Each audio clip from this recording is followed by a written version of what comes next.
Good afternoon and welcome to our second webinar in the Post-Crash Care Big League Safety Part 2 webinar series. This is Jamie Sullivan, Director of the National Center for Rural Road Safety. We're really excited to have you all with us for a second webinar this week.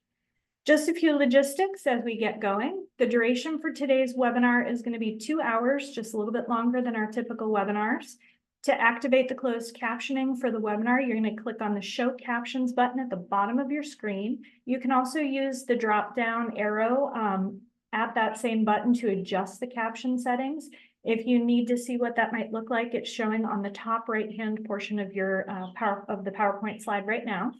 We are recording today's webinar for website archival, and if you did miss our first webinar in this series, that will be available later this week as well at ruralsafetycenter.org/webinar-archive, so you can take a look at both of these webinars. We do have a question and answer pod today that we would ask you to use to put in questions for our presenters and also to alert the organizers of the webinar if you have any technical difficulties. You can put questions into this Q&A pod at any time. I will stop and read those out to our presenters when they are completed with their presentation. So we'll have 4 times that we'll do question and answer. And if you have a question at the very end for one of the previous speakers, no problem. Just make some kind of indication as to which speaker that question is for if it is not for our final speaker, and we'll make sure that we get those answered for you.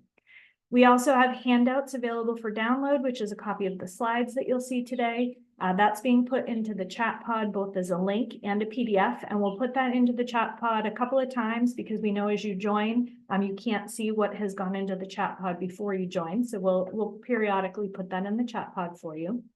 At the end of the webinar, there will be a form that you can fill out for feedback. We'd love to hear what additional types of topics you'd love to see the National Center for Rural Road Safety cover with the remainder of our webinars in this calendar year.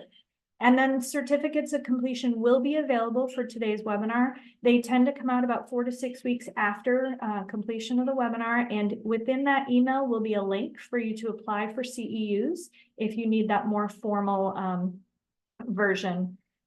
Failure to apply for these CEUs within 4 weeks could result in them being unavailable. That's a new rule through Montana State University, so just be mindful of that when you do receive the email, that if you're looking for those formal CEUs, to please apply for those as soon as you get that email.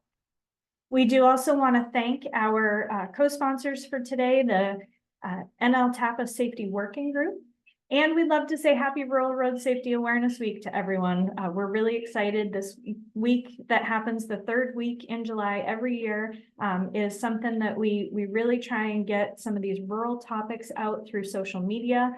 If you're joining us this week and posting them on your social media, please don't forget to use hashtag RRSAW2025 and tag the National Center for Rural Road Safety so that we can help amplify some of those messages that you're putting out for your constituents. Also, if you have created a proclamation or a press release, please share those with us as well at info@ruralsafetycenter.org. We'd love to know what everyone is doing around Rural Road Safety Awareness Week. As I mentioned, the first part of this webinar series will be available later this week on our website.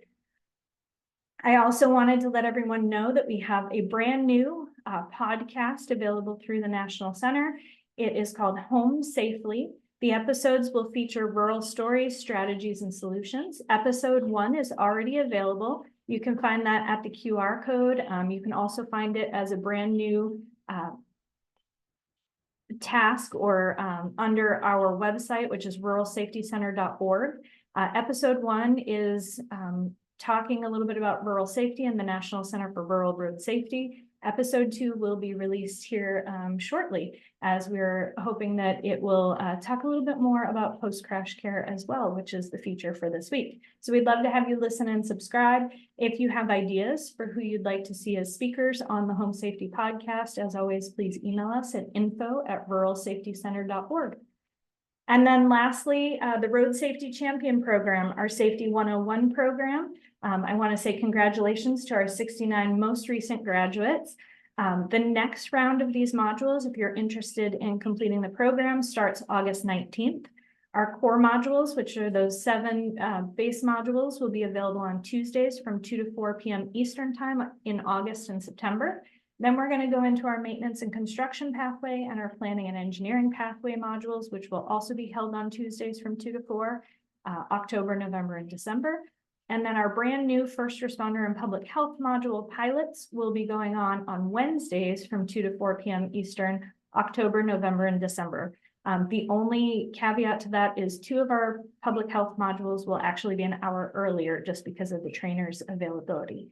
So please join us for those. As always, you can take them at any time in any order.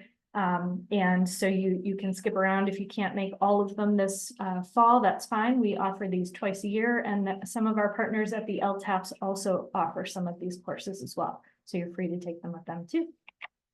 And now to get into our great lineup of speakers that we have today, we have a lot more information about post-crash care. We talked about 3 of these different pieces on Tuesday, and then we have 4 more sides of post-crash care that we're going to talk about today. And our very first presenter is going to be Bill Sullivan. He is the first responder liaison focusing on post-crash care for Kansas Department of Transportation Behavioral Safety Section. He is a retired police major from the Kansas City metropolitan area and the former National Highway Traffic Safety Administration's Law Enforcement Liaison for NHTSA Region 7. And I'm really excited for you all to hear about one of the first post-crash care liaison programs that's been started here in the U.S.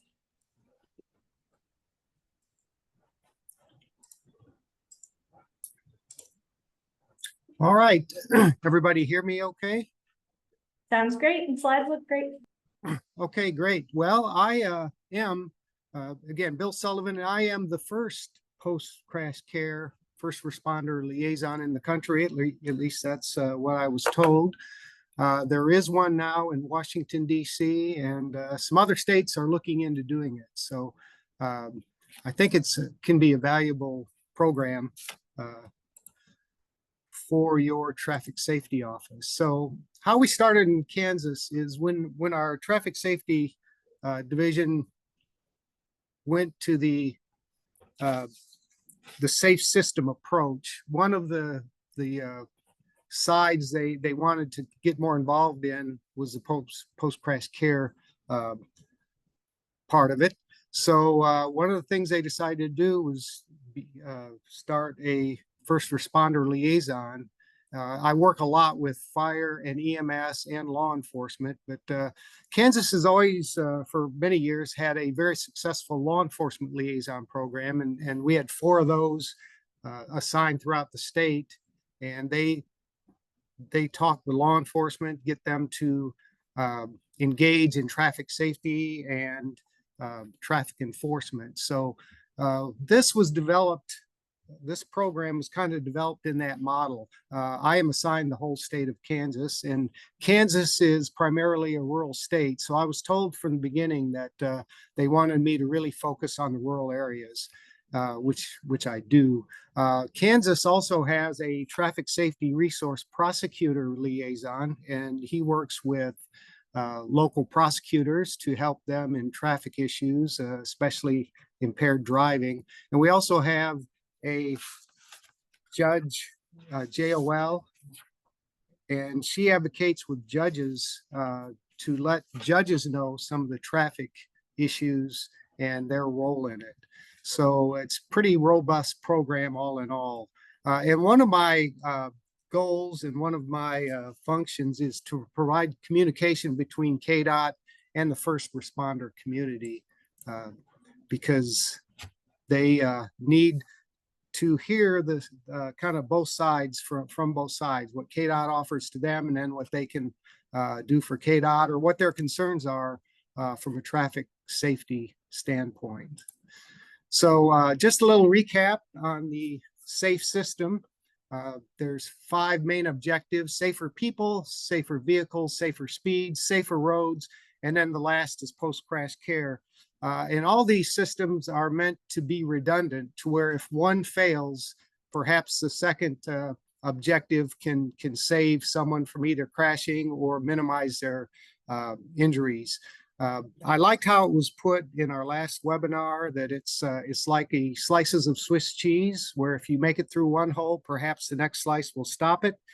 And if nothing stopped on the first 4, Then post-crash care kicks in, and it's a charcuterie board. And since I can't pronounce charcuterie, I probably won't use this example in my presentations, but I will talk about the redundancy of it. So that's kind of where it comes from. And the point of post-crash care is this is a poster from the ems.gov website. And what I have circled there is in 2021, there were about 1.5 million crashes that EMS got dispatched to. And of those crashes, about 43,000 people died. Of those 43,000 people, 40% were alive when first responder arrived. So that 40% is where we think we can have some impact on helping to prevent deaths. I will also note the lower left-hand corner, there's 8,747 crashes where people were completely ejected, and then 48,005 basically incidents where vehicle extrication was involved. So that's where you need the jaws of life or something to save a victim that's trapped in a vehicle. So that's kind of the nuts and bolts of the post-crash care. It's saving those folks once the crash occurs. And there are three primary objectives that I do. The first two are the primary, and then the third is kind of a secondary thing that I do. But the first, the one I think I can make the most impact on is responder safety and reduction of secondary crashes. This is when the first responders are working a crash on the highway. It's keeping them safe and also preventing others from getting into crashes down from wherever that crash scene you're working. And if you look at the little diagram there, where those three circles combine, that's where the TIMS, or Traffic Incident Management Systems training, comes in. It's a system that allows safe operation on the roadway, or at least as safe as you can get. But all that begins with the 911 call. Especially in rural areas, 911 can have its limitations in that if you are not familiar with an area and you're driving in a rural area and there's a crash, it's hard to give a good location. There may not be cross streets. Again, you may not be familiar where you're at. By getting better 911 systems, next generation 911 systems, they can help you locate the exact location where the crash is. Sometimes just through the vehicle itself can notify dispatch, as long as they have the capability of receiving that information. So that's one of the things we work with too with our 911 folks, is to try to upgrade their systems to where they're compatible with some of the new safer cars and the smart cars that notify where crashes occur, and also how extensive the damage of the car is, so they can have an idea of where the injuries may be at the crash. So we'll talk a little bit more about TIMS later. I will say this, Kansas, we have a very robust TIMS training, and just over 90% of all our first responders have been trained in TIMS. So that's pretty remarkable because we have a lot of first responders, obviously. So now I do have to make a little apology here. I realize that this is big league safety, post-crash care, and it's mostly baseball analogies, but I'm going to switch gears and go to a football analogy. And for those of you from the Buffalo area or your Buffalo Bills fans, I don't want to get you triggered on anything, but we're going to talk about the Kansas City Chiefs, since I live in the Kansas City metro area. And one of their former coaches, Coach Marty Schottenheimer, he had a saying that I always appreciated, in especially how it affects post-crash care. And what that saying he had was, the most important ability is availability. And if you see these three pictures, you will note you have a crashed fire truck, a crashed highway patrol car, and a crashed ambulance. What those three have in common is none of them made it to the emergency they were dispatched to. So one of the things I focus on is decision making, and how you can get, we want them to get to the scene quickly, but they got to get there. So if they don't make it safely, they're not doing anyone any good. So that's one of the things I focus on. And then the second primary objective that I work on is the providing expedient access to emergency medical care. And as you saw in the last slide, just driving real fast is probably not a good way to do it. There's other ways to get to the scene quicker. And in rural areas, of course, helicopter, ambulances, and sometimes fixed wing aircraft transfers are very common. So you need to get to your trauma center quickly. And if, again, you're in a rural area, it may involve air transport. But the important thing to know that on expedient access care, KDOT just has completed a research project where they looked into response times for rural EMS, and they break them down into three categories. The first is the time from the crash and the notification. In the rural areas, that can be a long time. It can be 15, 30 minutes before 911's even called that the crash occurs. If you get in a crash in a rural area, maybe at night, there's not a lot of traffic. No one may know you were in a crash for a while. So that's the first time we tested. The second is the time from the notification of EMS to the arrival at the crash scene. So that's time 2. And then the last time is from EMS arrival to the arrival of the trauma center or first hospital care session. So this study has just been completed, and we just put it up on our website.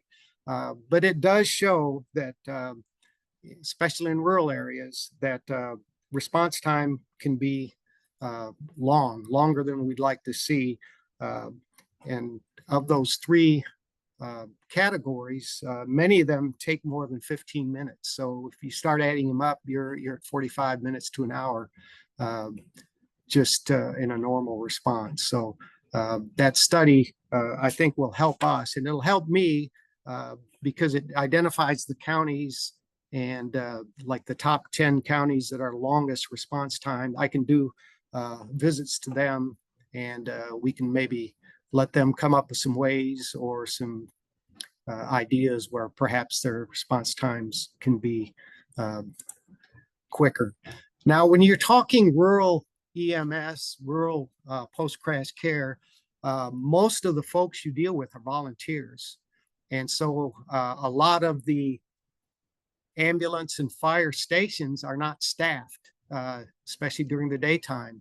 So if a call comes out, that volunteer may have to leave wherever they're working, drive to the fire station or the ambulance barn, and then from there respond to the crash. So that does present some different problems and challenges for rural roadside, rural post-crash care. Here's a slide of the level 1 to level 4 trauma centers and where they're located in Kansas. As you can see, as you come out west, there's a lot of area, a lot of space that does not have a trauma center. So the air flights are essential there. And I will, if you can see my little cursor there, this is the Kansas City area. And as you start going west, you see a level 3 trauma center here and a level 3 trauma center there. That is I-70. This is Colorado over here. So if you're driving through Kansas to go skiing, you might want to slow down because you're a long way from a trauma center. In fact, we send a lot of our injured people to Denver sometimes, or Oklahoma City, or sometimes Omaha, Nebraska, depending on where the crash occurs and what trauma centers are available. So again, it's just one more issue for rural areas, the lack of level 2 and 3 or level 2 and 1 trauma centers. And then the golden hour, of course, that's the time when a trauma patient should get to to the proper care. And as you can see from this graph, the golden hour isn't necessarily an hour if you are not breathing or your heart stopped or you're bleeding. You have minutes versus hours. One of the things we talked about in the last webinar was the pre-hospital blood. And as you can see there, it seems to be a good way to reduce mortality among severely injured patients. In Kansas, we have a air ambulance service that does offer pre-hospital blood. And 2 years ago, they got our People Saving People Award at our traffic safety conference.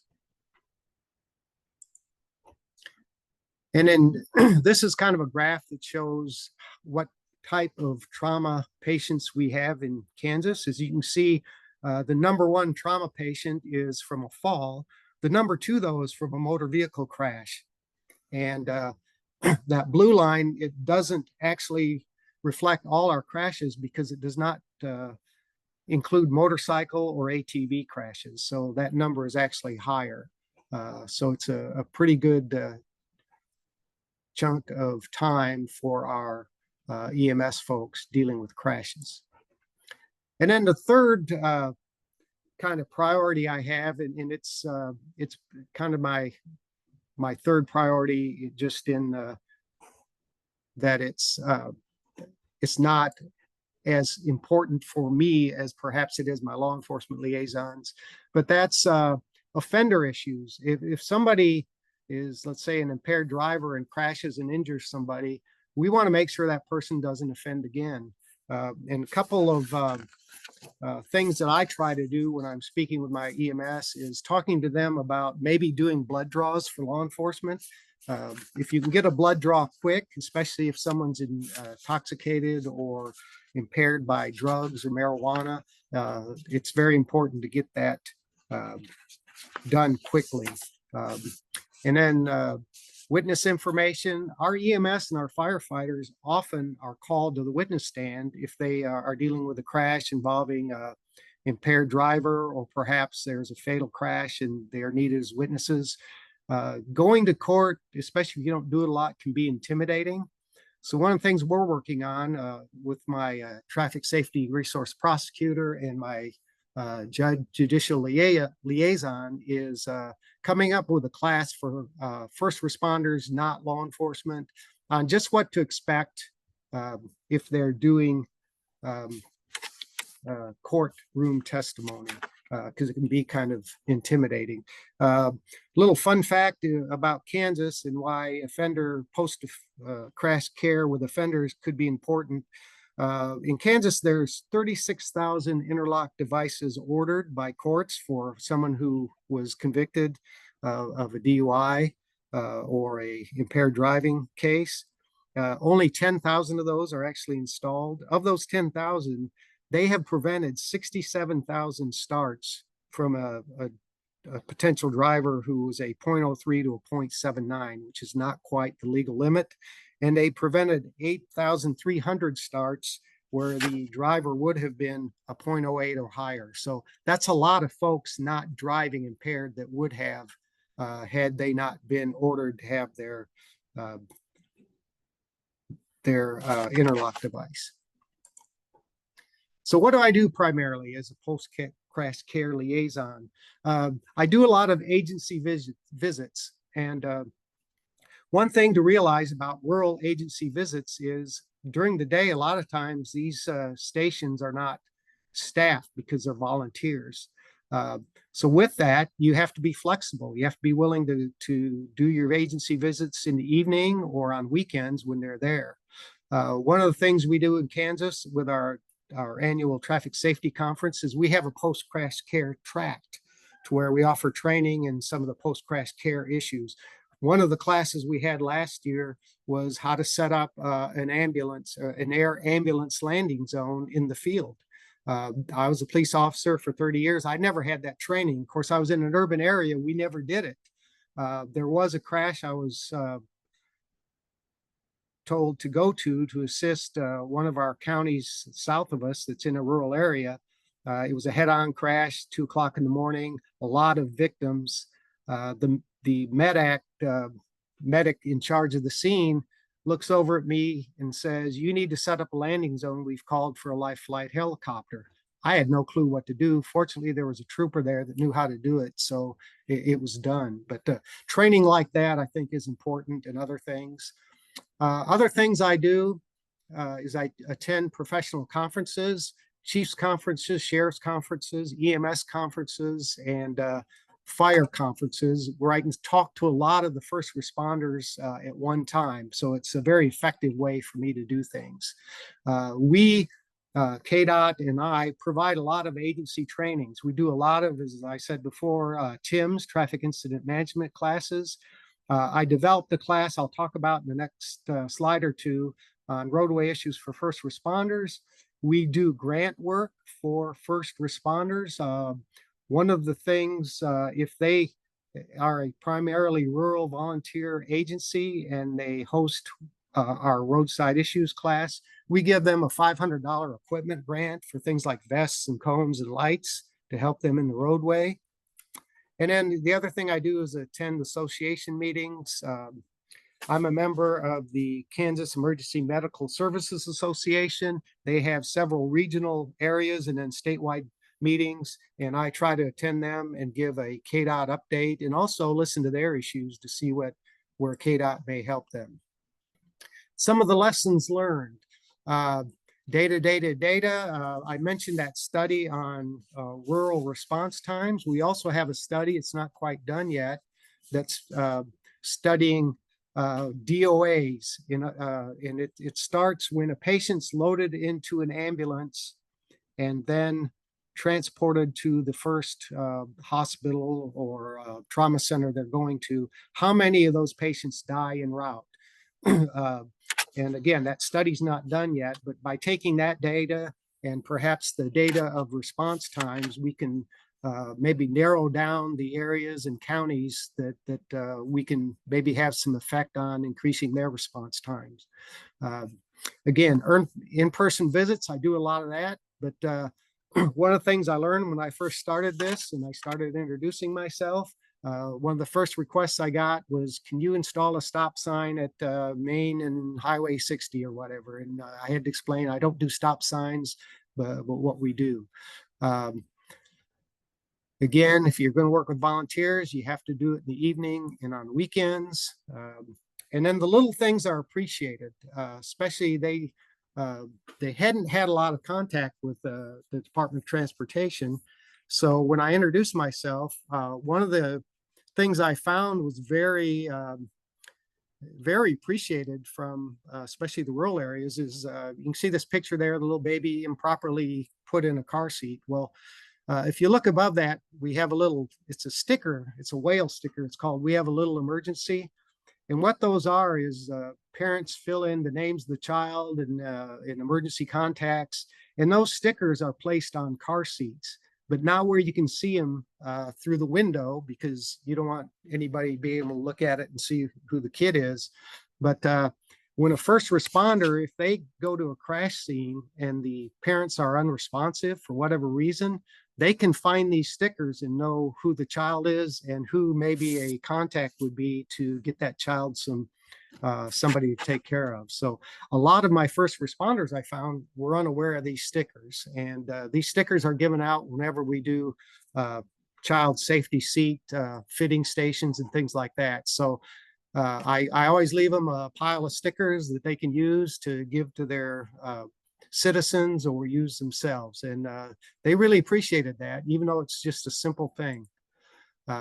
This is the training I mentioned before, roadway issues for first responders. Law enforcement's had a training session for years. It's a national training called Below 100.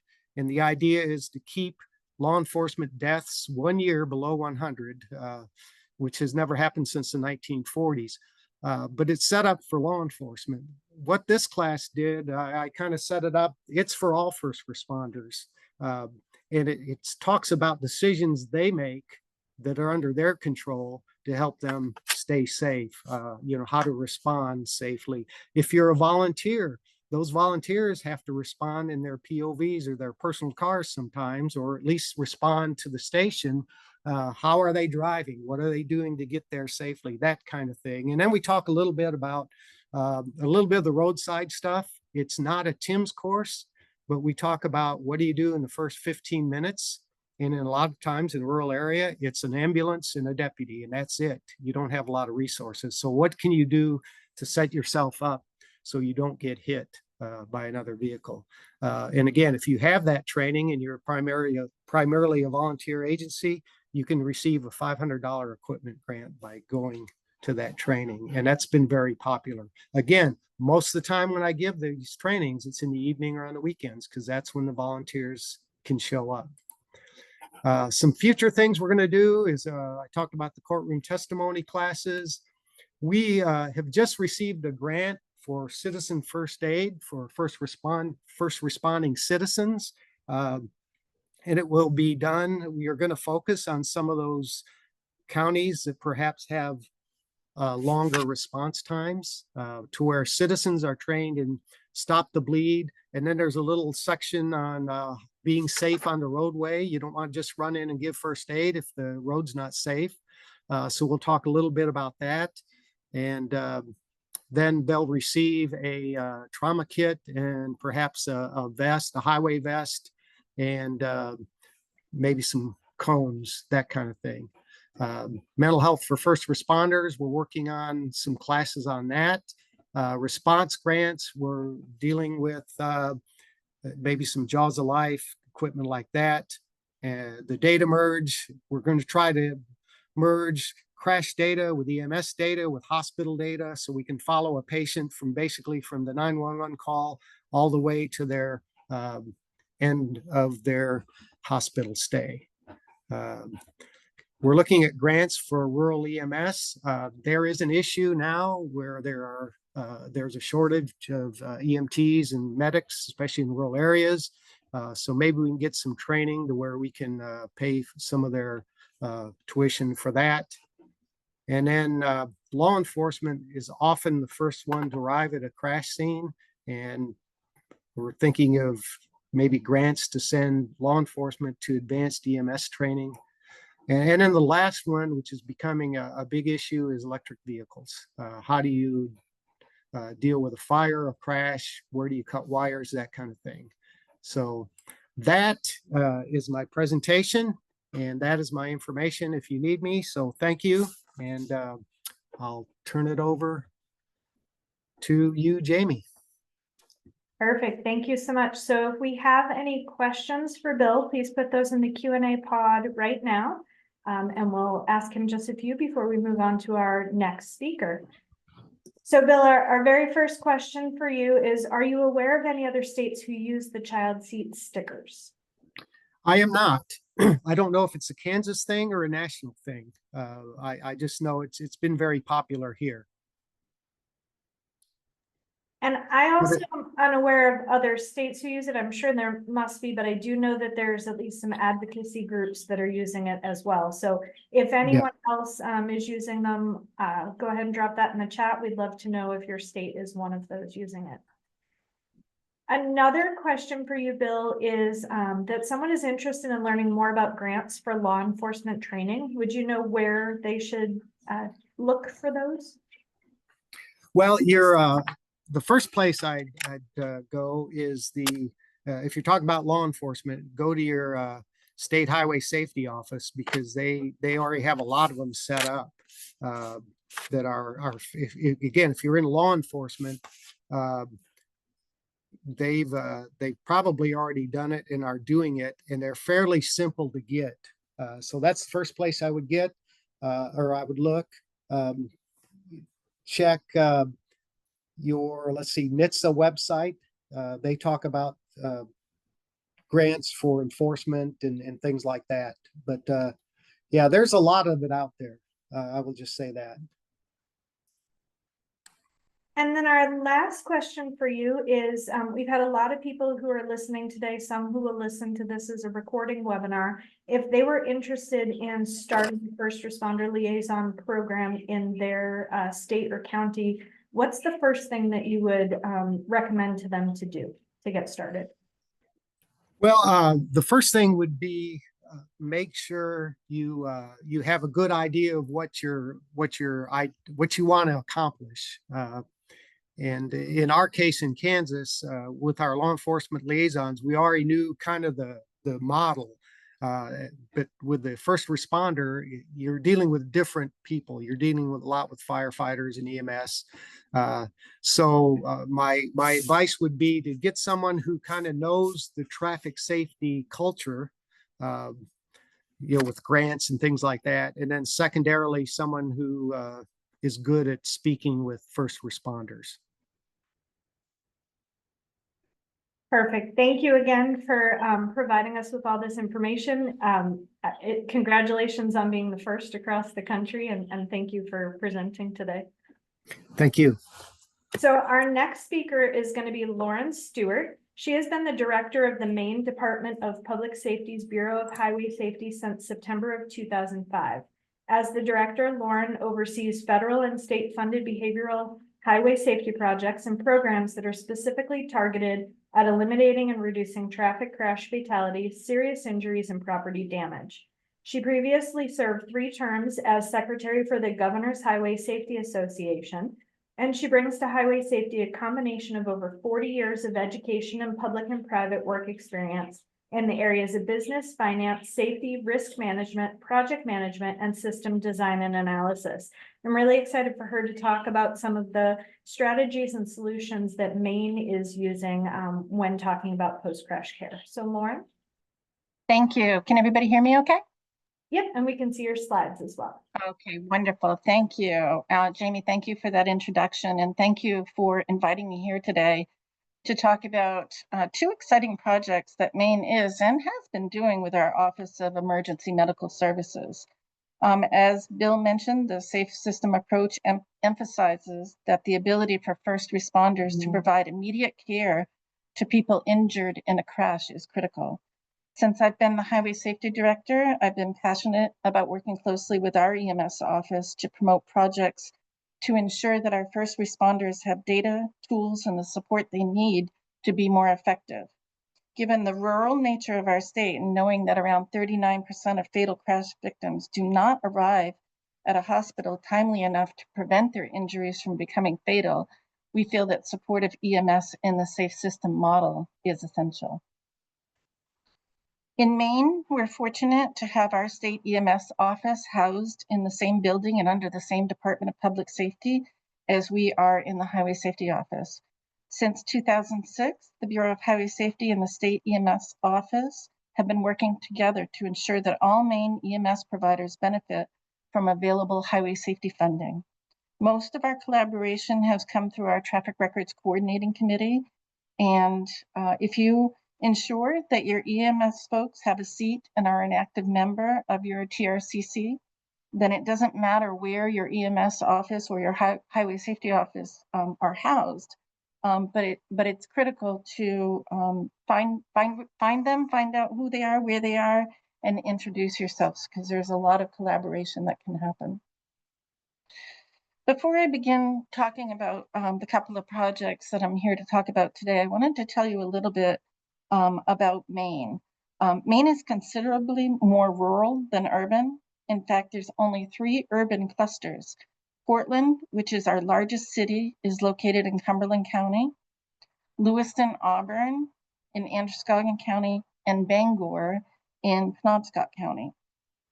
Maine is considered the most rural state in the nation, with 50% of our land area almost completely uninhabited.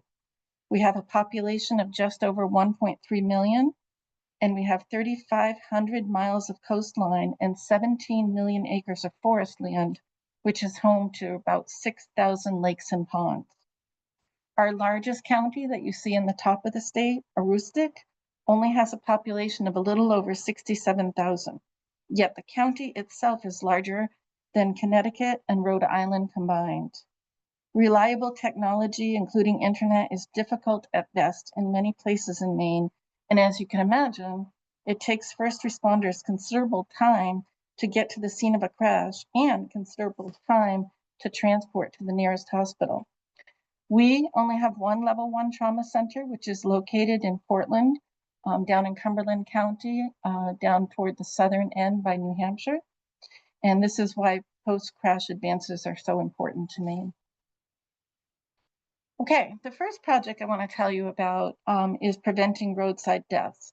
You likely know that the IJA authorization created a new grant program for preventing roadside deaths.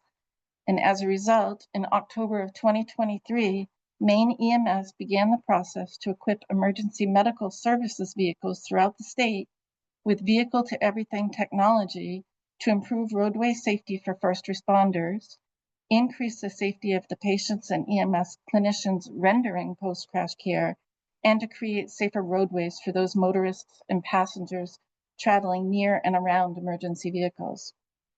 As previously discussed, Maine is a very rural state, and every second counts when you're responding to a rural crash and transporting patients to appropriate medical institutions.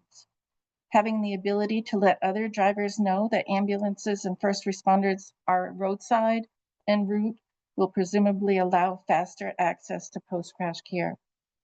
The rollout began with an initial emphasis on underserved rural communities, and our project supported the outfitting of nearly 400 EMS vehicles throughout the state with a digital alerting transponder that activates when emergency lighting is activated. When the emergency vehicle is in motion traveling through traffic with its emergency lights activated, or stopped on the roadway with its lighting active, it will notify approaching motorists of the hazard ahead and increase responder visibility and safety while rendering roadside post-crash care. The anticipated benefit is a decrease in significant post-crash incidences between EMS vehicles stopped on roadways or shoulders and other vehicles. In addition, our project included outfitting each of the ambulances with high-speed internet connectivity. This was part of the initial package and not an added cost. After a period of about 3 years, the agencies who receive the transponder will accept the cost of the internet connectivity on their own. However, I have to say the benefits far outweigh the costs. It enables the alerting technology to communicate with motorists utilizing apps such as Waze, Apple Maps, Google Maps, and others. And it also communicates with Stellantis vehicles that are equipped with vehicle-to-vehicle functionality. Eventually, we hope to have the capability to connect to the highway and roadway variable message signages through our Maine DOT. I've been told that this hasn't been realized yet, but it's currently still a work in progress. So I'm really looking forward to that capability and sharing with you how that works when the time comes. Installing a high-speed internet in every ambulance also increases the quality and capacity of the EMS system to respond with post-crash care. Connectivity to dispatch centers enables closest unit response, which improves efficiency by lowering the number of miles units have to travel when they're responding in emergency mode, which likely will lower the risk of crashes during emergency responses. And I'll talk about that project a little bit later, which is a lights and sirens study that we did. Internet connectivity is also critical to establishing virtual communications with receiving health facilities, including trauma centers, to receive medical direction and advice when managing a patient who suffered injuries following a crash. While Maine EMS has implemented up-to-date model clinical guidelines for managing the injured patients, having the capability for clinicians to consult with a receiving facility and/or trauma physician when available in real time has yet to be fully realized, but we think it's definitely going to be a benefit to having the connectivity in the vehicles. And it can also expand the utility of existing technologies such as electronic patient care reporting system, telemedicine to achieve the best possible outcomes for these patients following a traumatic injury. And then finally, this connectivity also allows the EMS agency leadership to receive vehicle operator data, which will hopefully ultimately enhance safety training and facilitate focused safety and EMS vehicle driver training programs. So we're looking into that as well. All right, so the second project that I want to talk to you about today was a lights and siren data analysis project that we did with our Maine EMS and also with our Muskie Research Center here at the University of Southern Maine. So nationally, it's been estimated that 6,500 crashes involving ambulances occur each year, with an average of 29 crashes per year resulting in at least one fatality, and an average of 1,500 crashes resulting in injury to either the first responder or others who were involved in that crash. NHTSA published a report in 2023 that found that between the years of 2013 and 2018, 28% of fatal ambulances involved crashes, and 36.2% of crashes causing injury involved the use of lights and sirens.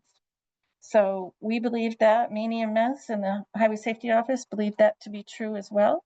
And so we undertook a study to see if we could bear that out. And the study was not without its challenges. So I'll talk to you a little bit about some of the challenges and recommendations and ultimately what we ended up getting. So the researchers used two sets of data between the years 2018 and 2022.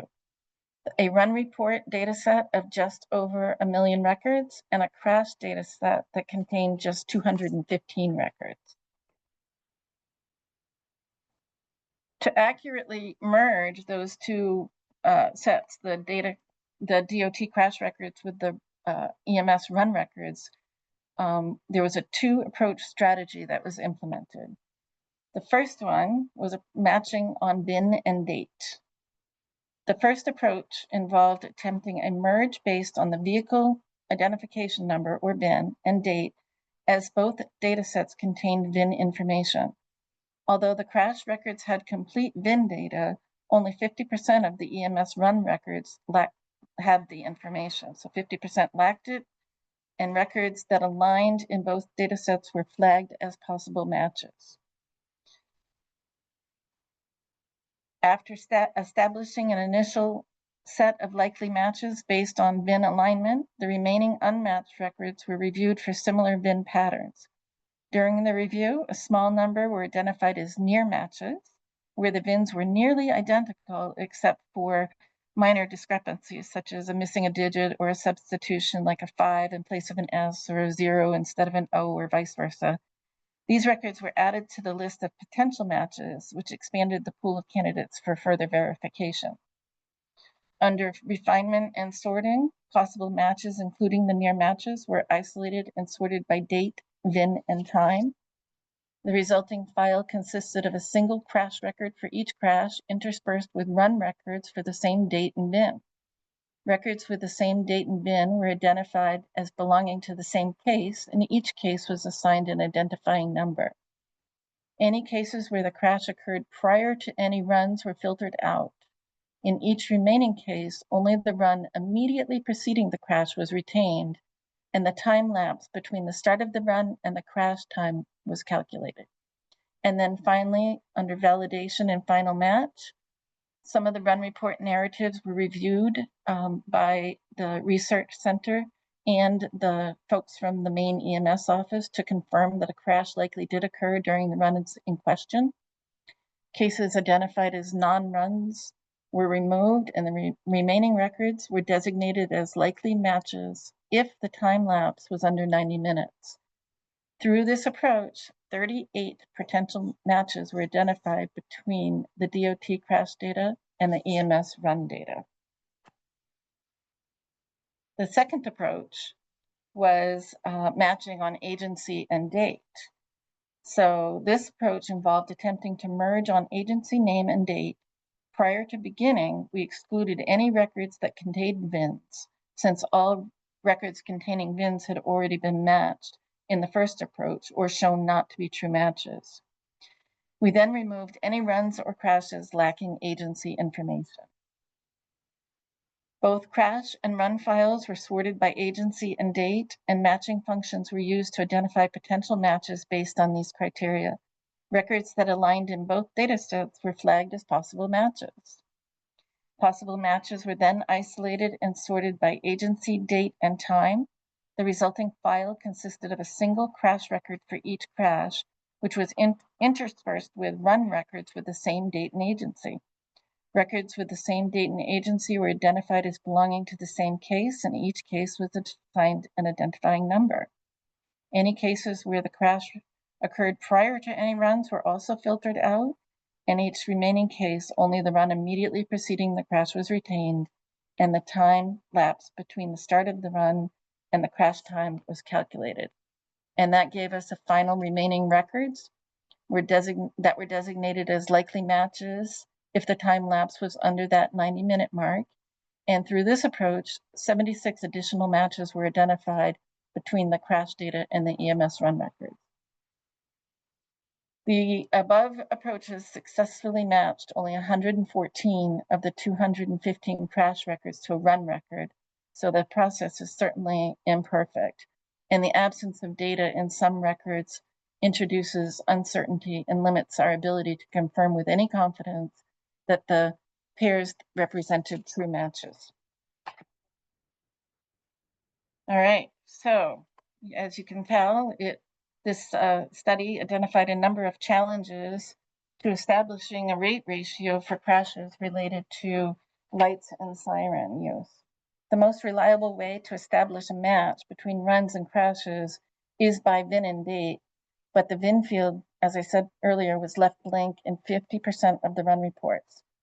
Although we analyzed all documented ambulance crashes between the years of 2018 and 2022, relatively few of them, around 23 per year, occurred while the ambulance was actively responding to a call or transporting a patient to a medical facility. And we recognize this, obviously as a good thing, but smaller numbers are harder to analyze reliably. We were unable to identify at what point during a run the crash occurred, and ambulance runs vary in structure, with some consisting solely of a response leg with no patient transport, and others including both response and transport. To accurately assess the effect of lights and sirens on crash likelihood, it's necessary to consider each leg separately, since lights and sirens are not used consistently across all stages of a run, and we just simply lacked enough data, specifically with timestamp, to make this determination.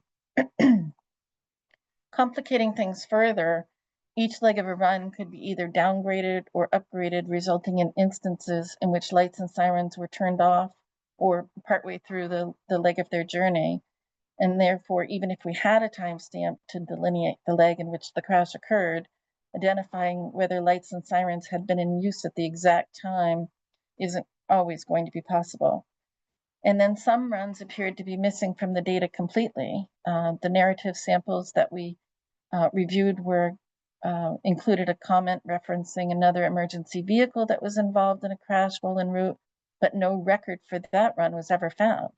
So if an ambulance begins a run, then becomes involved in a debilitating crash shortly after starting, that call would probably typically be transferred to another vehicle or company to finish the emergency call. And the rules currently in place state that any request for service should result in a run report, but operators might not be clear on how to proceed when the call is transferred due to a crash. So it's likely that we're missing data on some crashes that happened during active runs, which could lead to an underestimation of crash occurrences linked to lights and siren use. And then one request for additional data fields resulted in a data set of a different size from the original data set. So that also calls into question whether the data set we originally received or were provided contained all the records needed and only the records needed. Data, data, data, as Bill said. So we did get some recommendations. It didn't provide all the answers to the questions of whether lights and sirens increase the risk of crashing while responding. It did, however, make some progress in that direction by identifying some factors that would help facilitate this answer in future studies. And so here's the recommendations. Whoops. Sorry about that. First, every run report should include the VIN of the vehicle responding to the call, and it should be a mandatory field.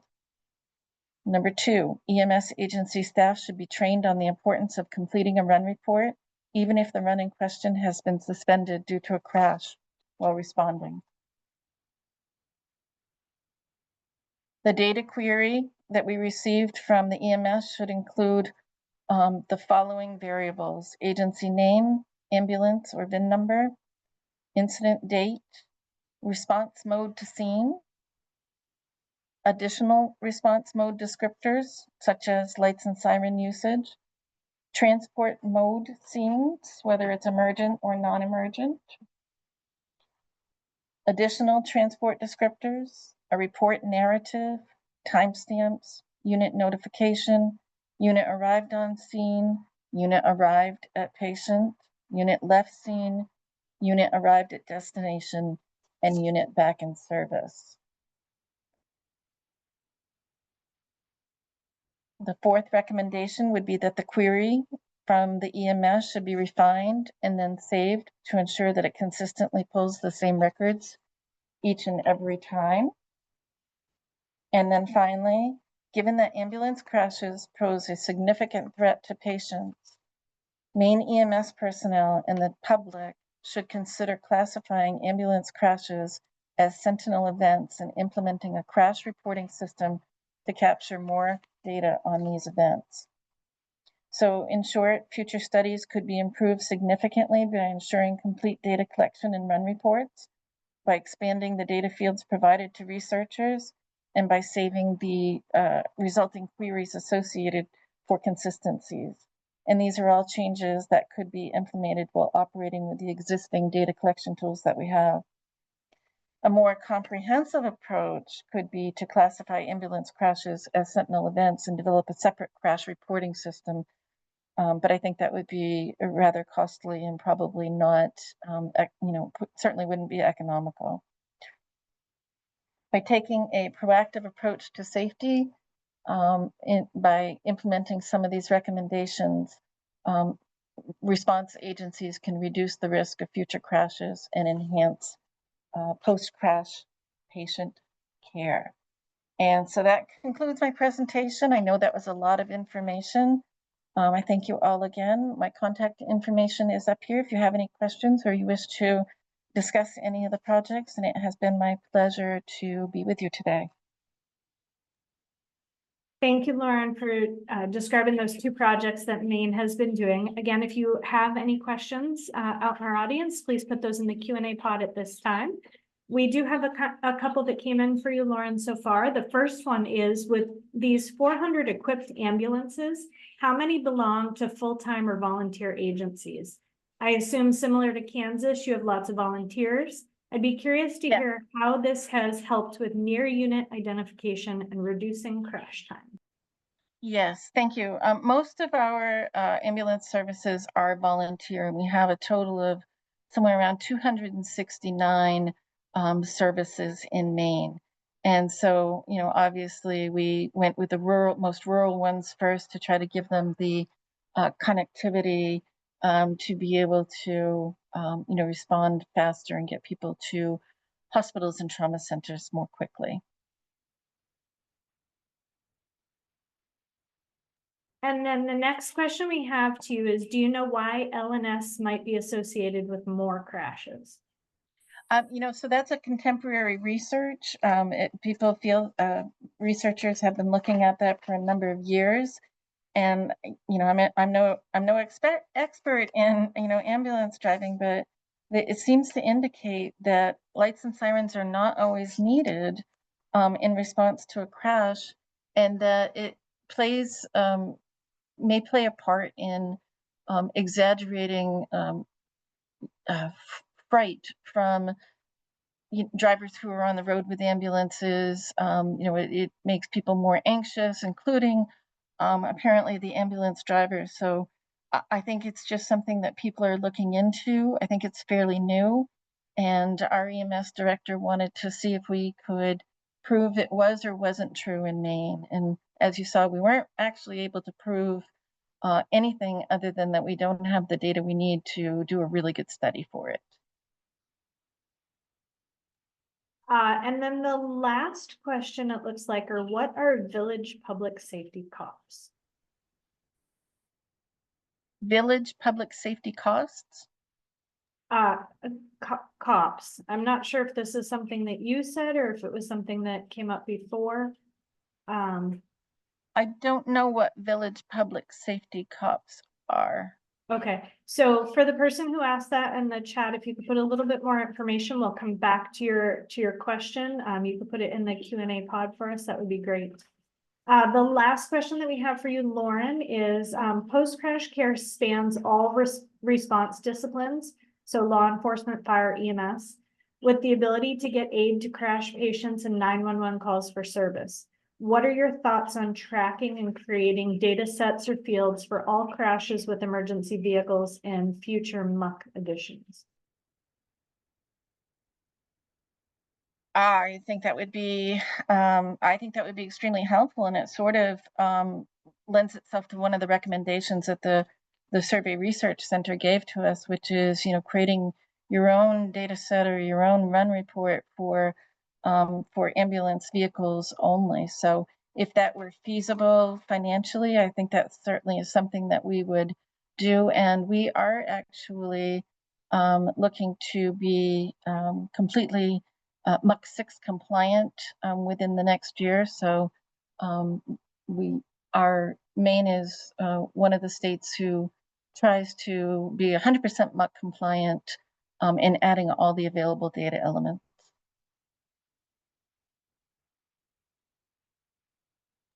Thank you again, Lauren. We really appreciate your time today and talking about all the great work that Maine is doing. Thank you. Our next presenter is going to be Chief John Gonzalez. He is a seasoned emergency services professional with over 3 decades of volunteer service as a firefighter and officer. He has held numerous leadership positions with the Toms River Township Office of Emergency Management, leading the fire service response in Toms River, New Jersey during Superstorm Sandy. Currently, he's serving as the first vice president of the Cumberland Valley Volunteer Firefighters Association. Chief Gonzalez advances responder safety and education nationwide. The CVVFA is the parent organization of the Emergency Responder Safety Institute, renowned for its flagship platforms, respondersafety.com and the Responder Safety Learning Network. Previously, as operations director at Florian Reapparatus, Chief Gonzalez led initiatives to enhance safety at the Responder Motorist Interface. His commitment to professional development is demonstrated through numerous certifications, including traffic incident management. In 2022, he received the Gary Brisbee IAFC Safety Performance Award for his contributions to emergency services, safety, and leadership. And I'm excited to have him talk to us a little bit today about all of the great resources and trainings that Responder Safety and Responder Safety Learning Network have available to everybody. So Chief Gonzalez. Good morning or good afternoon, depending where you are. I apologize for the slight technical difficulties here. I'll have the presentation running in a second.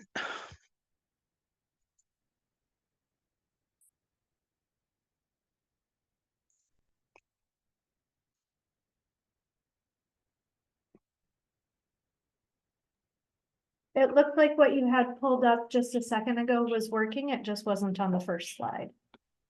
Yes, I lost control. It wouldn't no. Okay. let me get back there. So let's try this again. I think I'm in the right place. Perfect, of course.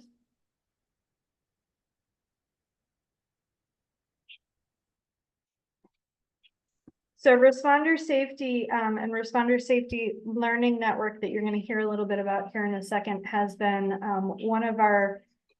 one of the people who have supported Rural Road Safety Awareness Week since the very beginning, and we're very grateful for them. They've also attended a few of our rural safety summits that we've had.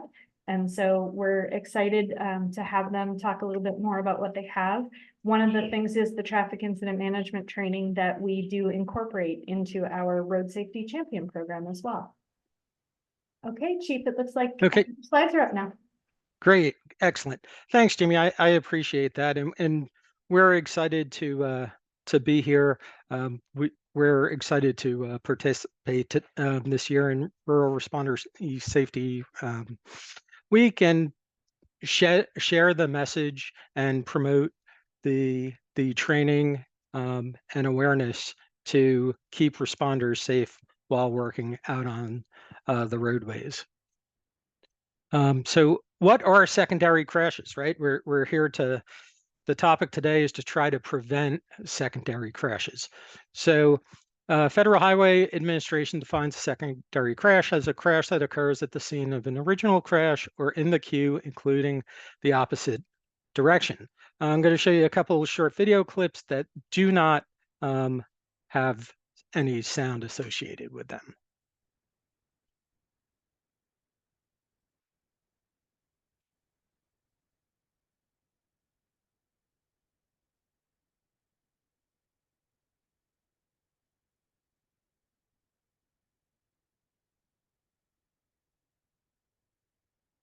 It's important to always keep your head on a swivel when you're working out on the roadways. A scene can change from routine to something quite serious in just a matter of a split second. In 2016, I don't think there's a better depiction of a rural roadway. If there were a place that would be called the geographic center of nowhere, you are here. However, someone was still able to crash into a medevac that had landed on a two-lane roadway.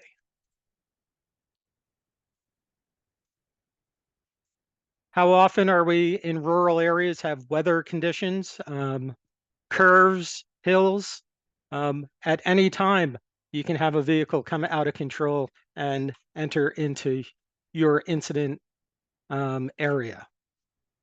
So how can quality traffic incident management, otherwise known as TIM, how can it prevent secondary crashes?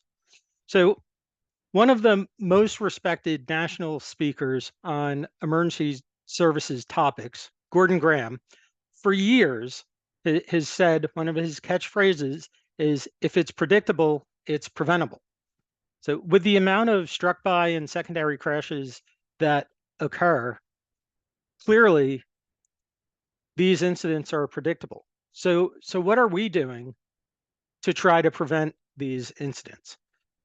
A lot of the things that emergency responders do can help or hinder when it comes to the likelihood that a secondary crash will occur.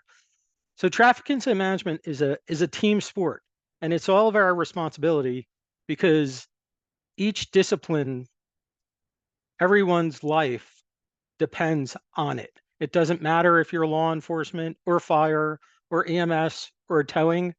Everybody that responds to a crash scene is at risk from one of these secondary crashes.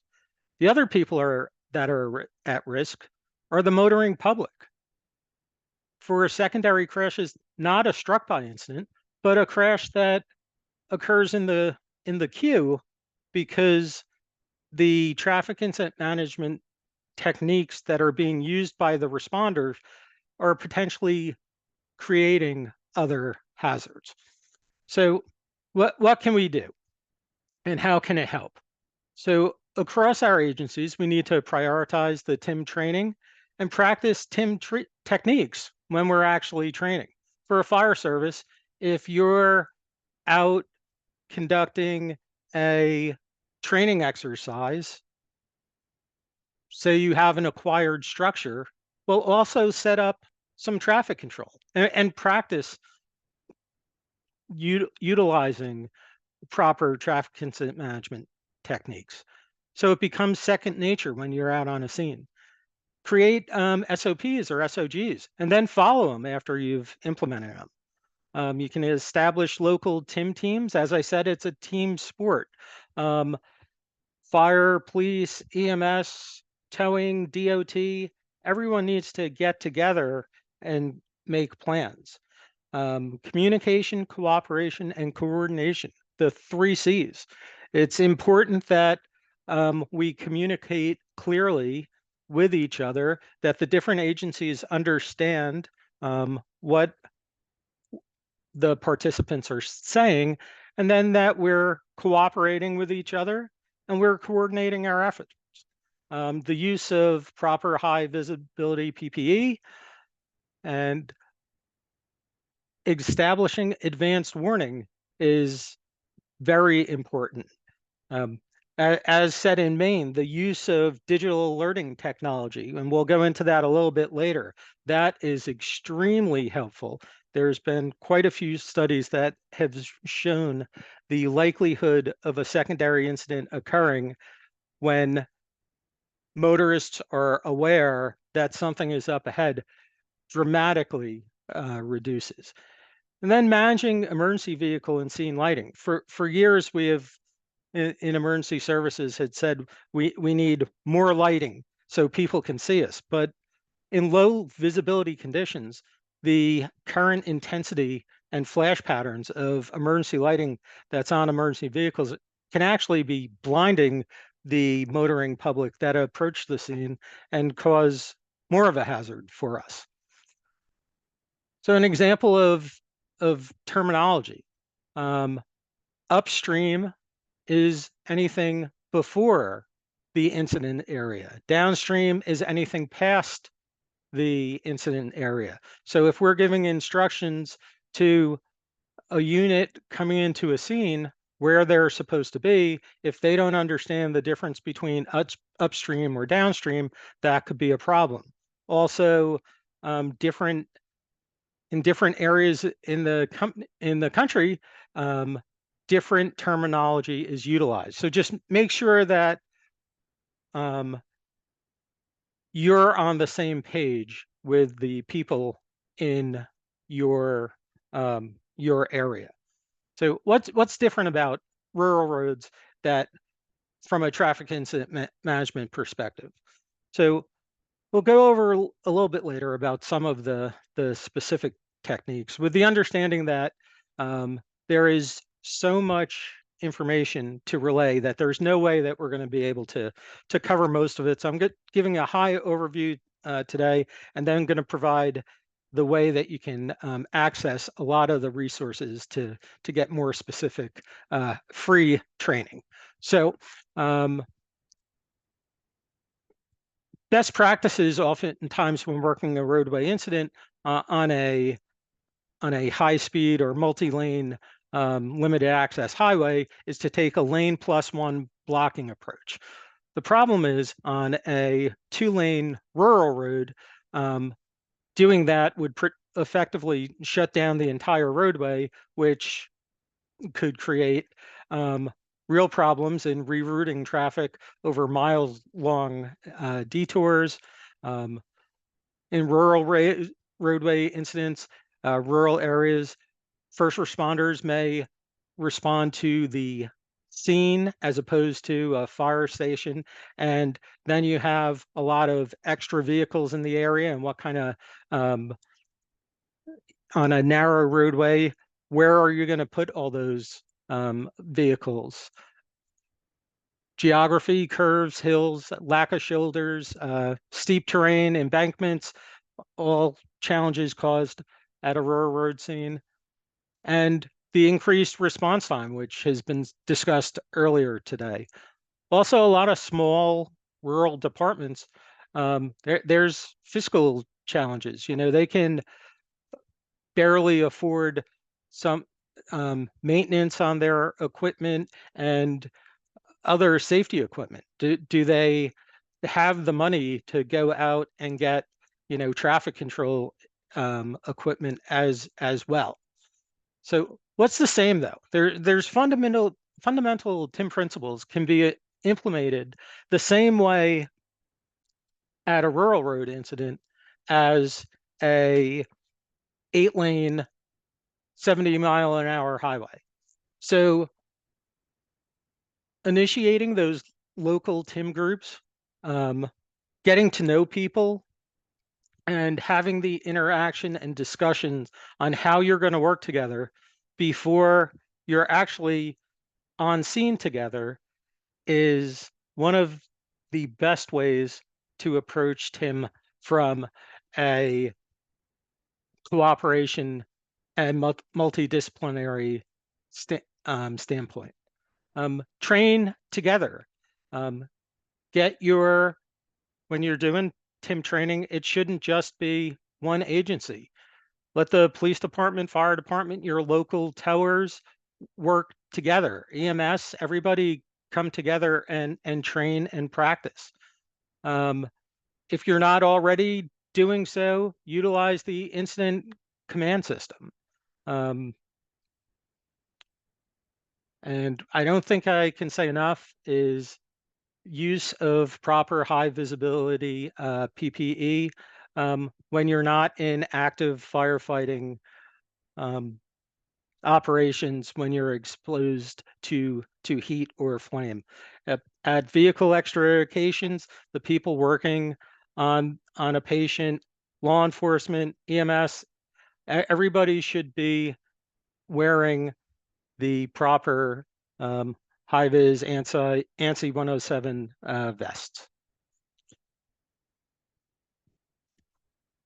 Markings on your apparatus, there's a lot of the different options nowadays, but the rear chevron striping, you can also include signboards, various message boards.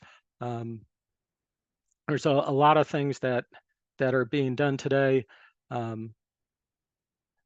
As we said earlier, training, prepare your personnel for the duty of directing traffic. If you're a firefighter that's gone through level 1 or level 2 and are placed into service as a firefighter, you're prepared to fight fire and do those things. Are you prepared to direct traffic? Not necessarily. Without training, we can create more problems than not. Properly deploying emergency lighting, like I said earlier, the intensity and flash patterns of our emergency lighting can be blinding to drivers on the roadway. We want to shut down our forward-facing white lights once we stop on a scene.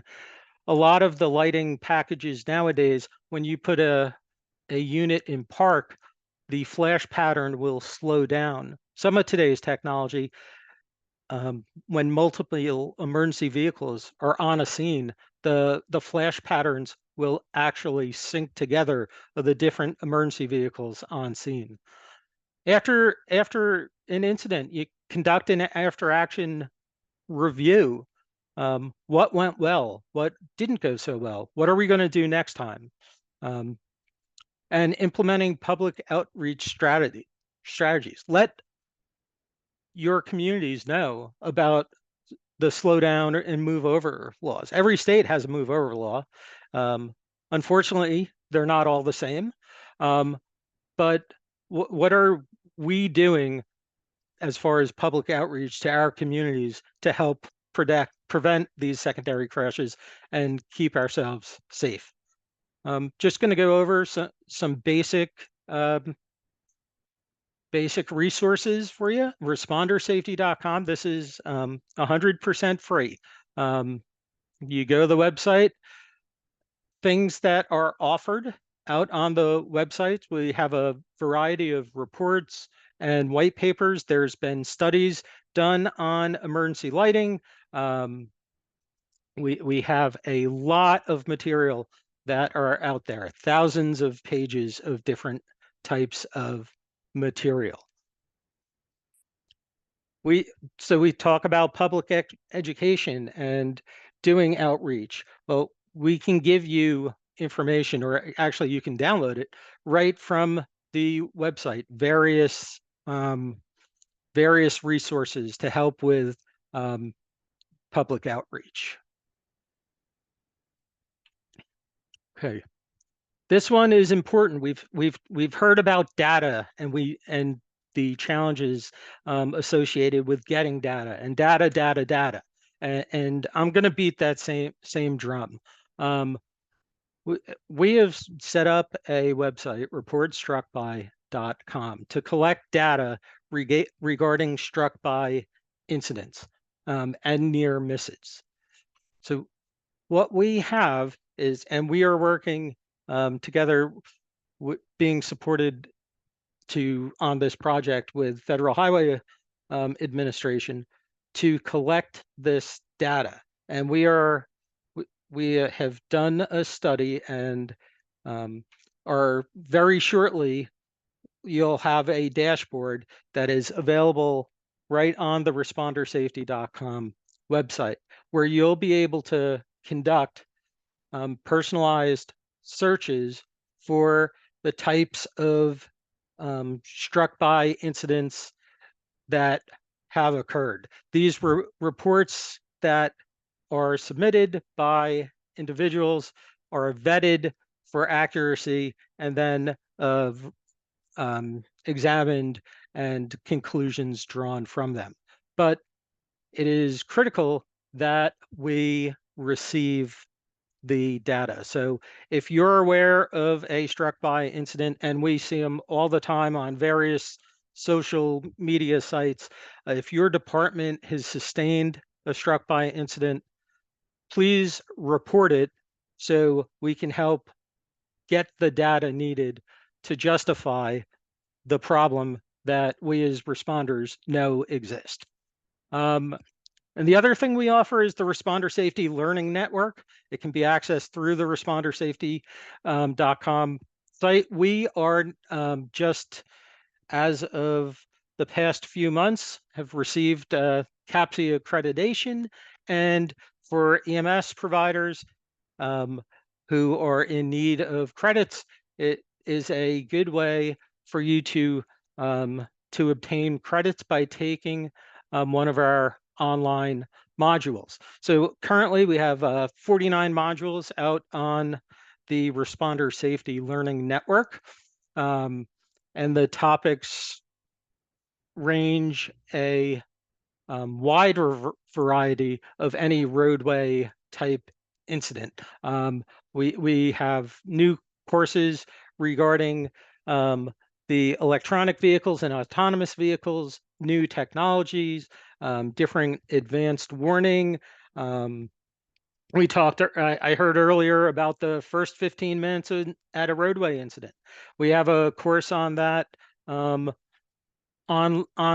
the connected vehicle technology, collaboration. There's modules that are identified and geared towards different responder groups, the towing, law enforcement, or EMS, fire-based.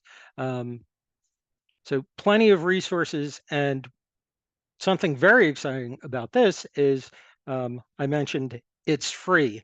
You can sign up for free, take the courses for free.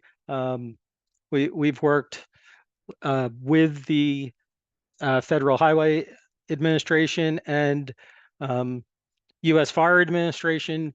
We've received some grants to keep this alive and offer this resource. So please take advantage of that. Some of the things that briefly to touch on the roadway safety is hazard awareness. Recognize what the situation through a scene assessment.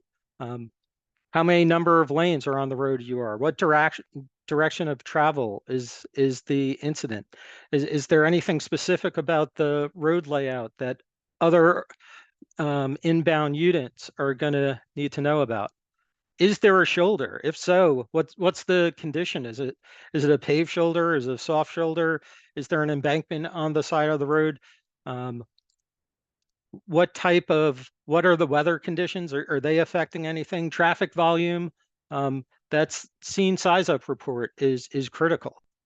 Where are you placing your apparatus? If in a rural setting, if the first emergency vehicle there is the ambulance, well, that ambulance needs to be placed in a position to block the original incident scene until something else gets there, so we can move the ambulance downstream and have the patient be loaded into a protected area. However,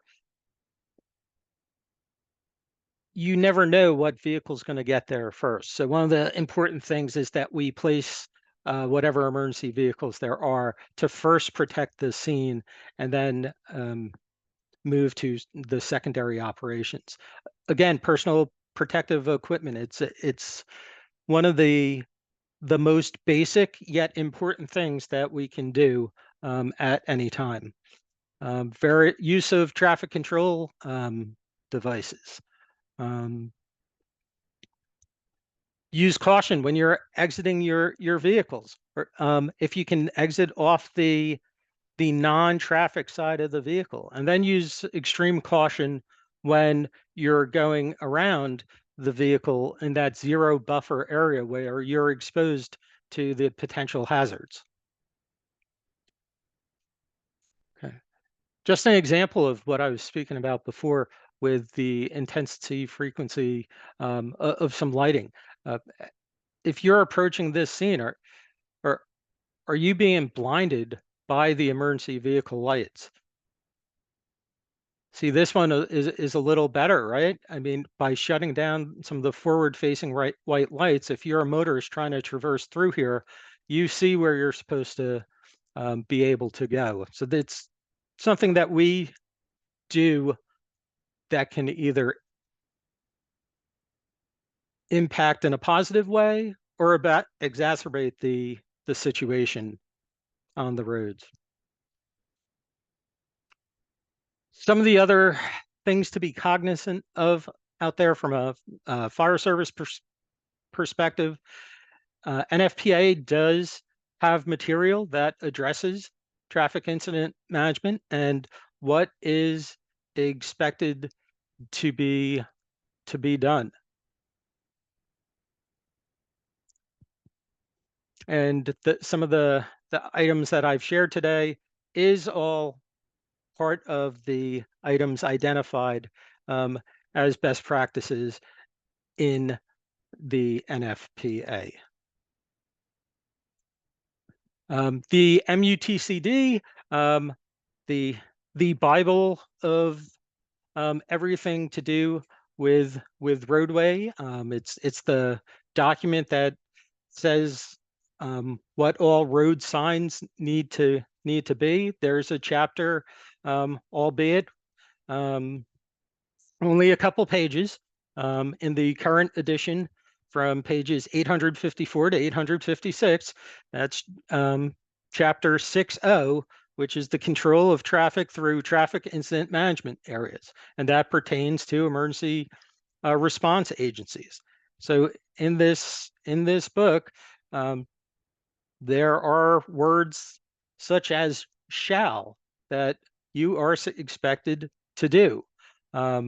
This is a federal document and applies all over the country.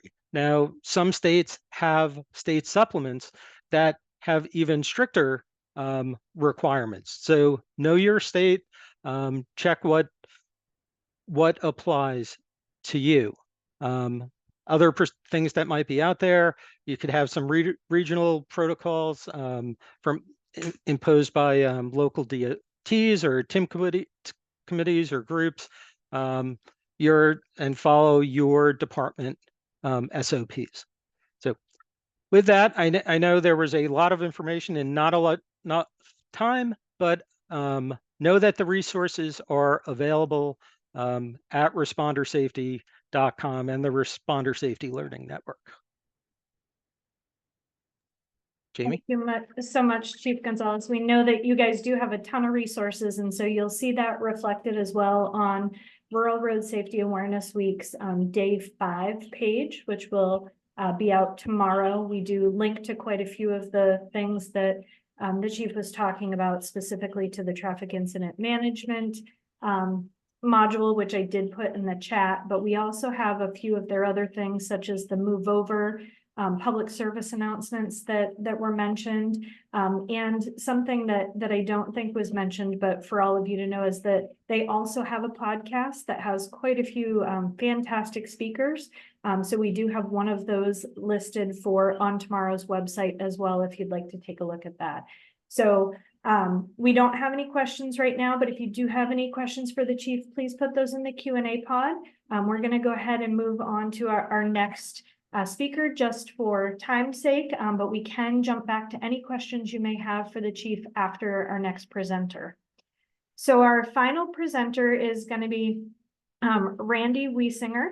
He is a retired law enforcement officer, and he serves as a law enforcement liaison providing contracted consulting services to Wisconsin's Highway Safety Office. You heard our very first speaker talk a little bit about the law enforcement liaisons. And so I'm excited to pass along our presentation to Randy. He's going to talk a little bit about what to do for crash reviews after a crash occurs and how we can use this information to potentially stop the next crash from occurring. So Randy? Thank you, Jamie. I assume you can hear me and see my slide. Yep, everything looks great. Great. Yeah, so a lot of great information so far this afternoon. This is just a little bit different angle on post-crash care and just a process that we use in Wisconsin and some unique tools that we have in Wisconsin as far as reviewing fatal and serious injury crashes to try to reduce the frequency and severity of those crashes in the future. A couple other things that are unique about Wisconsin. Green Bay Packers, they're team-time world champions. It's the only NFL team in the country that's publicly owned by over 500,000 shareholders. Again, not the baseball theme of the Rural Safety Week, but nonetheless, that's unique about Wisconsin. Not on a positive way, but another thing unique about Wisconsin in a variety of different ways. We tend to show up on the top of the states in the country that tend to drink the most. So that's certainly not a positive. But what I want to talk about today is something that's unique in Wisconsin. There's other variations of it around the country, but in Wisconsin, we have county traffic safety commissions that are required for all of our 72 counties across the state. And I'm going to just talk about some of the tools we use that are within these traffic safety commission guidelines that we provide for those traffic safety commissions around the state. They're required by state statute. They're actually been on the book for several decades. The statute dates back to 1971. Every county in the state is required to have one of these traffic safety commissions. They're supposed to meet 4 times a year to review fatal crashes and other traffic safety issues within their county. For the last several years, we've been pouring a lot of resources into them, we being the Bureau of Transportation Safety, which is Wisconsin's Highway Safety Office. Because the traffic safety commissions present a pretty unique opportunity to create grassroots initiatives that directly impact what's going on in their roadway, their county and their communities. And so we've integrated it, made it a vital component of our strategic highway safety plan for WISDOT. We invest a lot of resources in providing crash data, which I'm going to talk about. We have a team of law enforcement liaisons that one of us attends every one of the quarterly meetings across the state and provides that data support and resources. And then our highway safety office also has a team of analysts that provide a lot of data analysis when needed to also support those traffic safety commissions. One of the primary roles of those traffic safety commissions is to review crashes, fatal, serious injury, or just hotspot areas, frequent crash areas.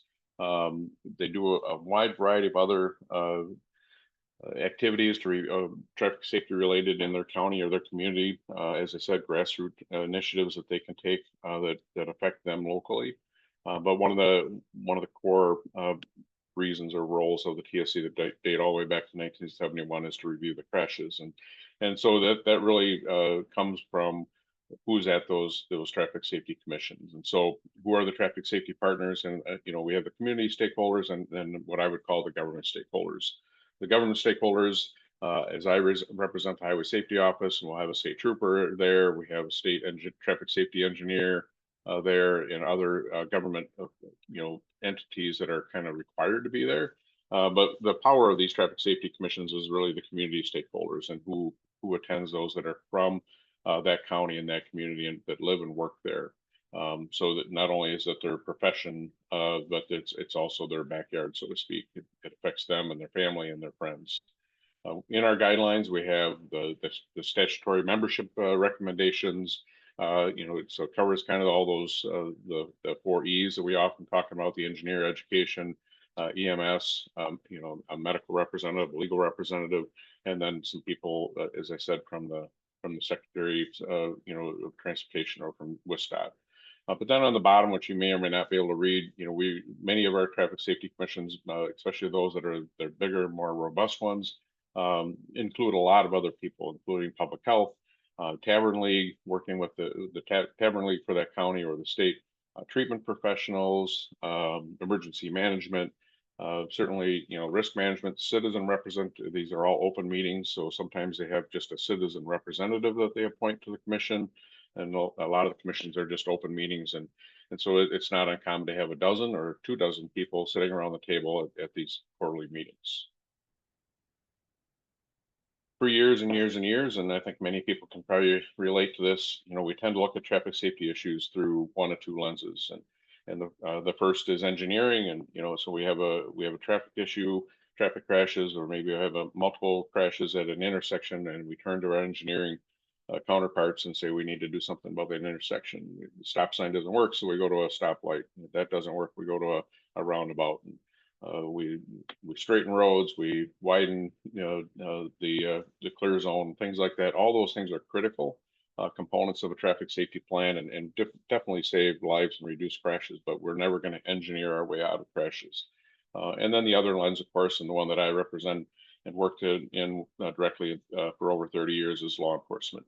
We tend to turn to our law enforcement counterparts, and we need to arrest more drunk drivers. We need to get the speed down, so we need to cite more people speeding, blowing through stop signs and stuff like that. And again, law enforcement is a critical component of our traffic safety plan and initiatives that we do to reduce crashes and the severity of those crashes. But just like with engineering, we're never going to enforce our way out of it. So we feel that we have a lot of power through these traffic safety commissions because of the people that it brings around the table and the collaboration that it drives.